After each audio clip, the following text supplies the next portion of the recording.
what would the Congress have to do at this point if they want Goa, Mr. Sharma? Well, first of all, I will say that Mr. Rawat is very lavish with his analysis, and he should know that on either side, there isn't a consensus leader as of now. Post Manohar Parrikar, there is no consensus leader in Goa. There can be a compromise leader. And the compromise leader has to be, I think, not from either of the two big parties, but from a smaller party that can give the crucial support for the bigger parties to get a majority, what kind of a tenuous majority, whatever tenuous majority, to run a government in Goa. You see, the crisis that we are seeing in Goa is the real threat to federalism in India. The provincial leaders who are celebrities, who are respected and almost worshipped by people of their state, when they come from national parties, the national parties lose relevance with their departure. And that is what exactly has happened in Goa. Because Mr. Manohar Parrikar was from Goa and forever was forever for Goa. He quit his defense ministership, he went there, he said his first love was Goa. There were other reasons. I don't think this is the opportunity to discuss those reasons. But after Mr. Manohar Parrikar, and Mr. Manohar Parrikar was, the support of smaller parties was predicated on Mr. Manohar Parrikar's chief ministership. And consequent to his departure, that support cannot be taken for granted by the BJP. Now, insofar as the Congress is concerned, it may be the single largest party in the House as of now. But whether or not it can form the government will depend on the wisdom of the governor. And in such a situation, governors historically tend to, go with parties that are responsible for appointing them.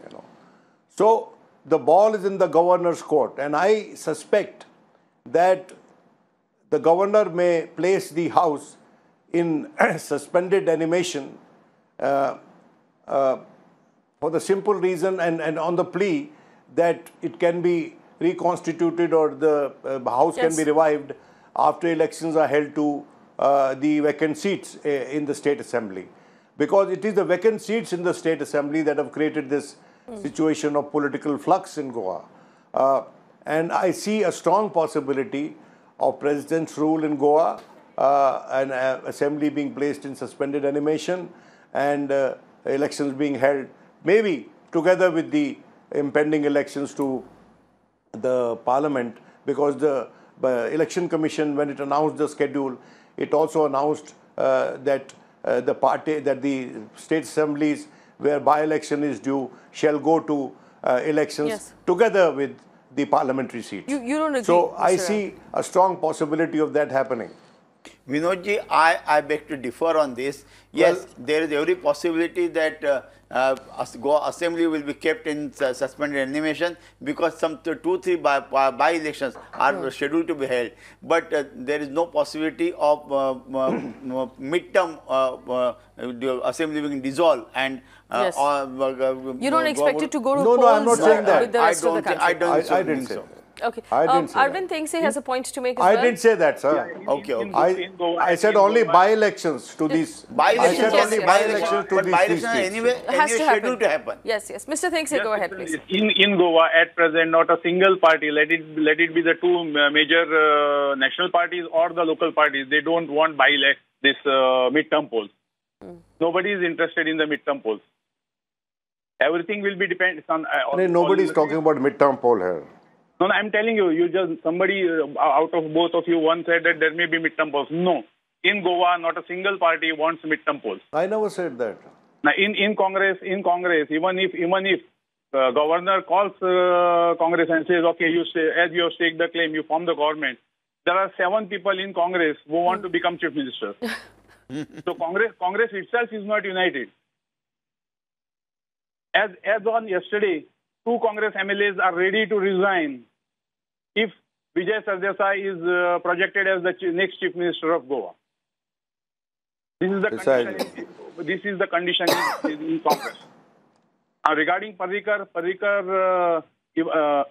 when he first became the chief minister, he first started he said that the progress of the state can go ahead if all are united.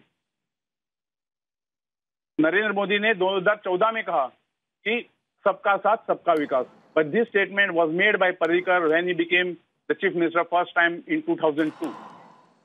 He has taken the Christian community as well as the Muslim community together. And even after his death, the condolence message that is been given by Catholic Bishops Conference of India, it clearly says that Parrikar was a person who has taken everybody together. And Yes. they say that he has helped Christian community a lot for the development in educational field and other fields. Yes, that is true. I just want to come back to you about the journey that has begun, and we do understand the last rites will happen on the beach. This was a leader who loved his state very dearly. Mr. Raut, you knew him personally, and you spent a lot of time with him. Yeah, what was he like in person? I knew Manohar Bhai from very close quarter, and I had long time relationship with him, and I would say he was perhaps after Dayanand Bandorkar, who was the first chief minister of Goa, he could be the most towering personality in Goa so far. He was the most popular chief minister of Goa, and that's why I'm expecting a huge crowd for his funeral. When Dayanand Bandorkar's funeral happened at Miramar, Yes. that time that was a historical crowd, and people still remember those days. How he was, how the crowd was pouring in. I expect bigger crowd this time to take the final glimpse of Parrikar and to pay him last homage. He was really popular, and his popularity was beyond party barricades, beyond social cultural structure, and beyond everything. He was popular as Manohar Parrikar.